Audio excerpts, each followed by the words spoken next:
The super blizzard of 2013. Can't even get out of the road. 40 inches of snow.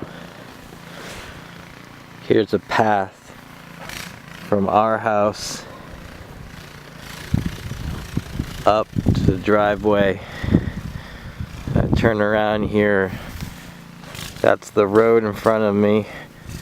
And then here's the path to the neighbors across the road.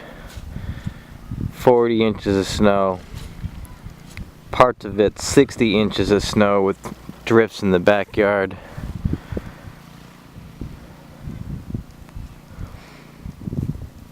Unbelievable. Governor says that the highways would not be clear for 10 days, possibly. The snowstorm started on Friday. It is now Sunday. We still have not been plowed out. It may be another day or two before they get up to the road. Plows cannot even come up the road because they get stuck. They have to get excavators to dig out the snow, put in a dump truck and remove it. It's going to be a long time.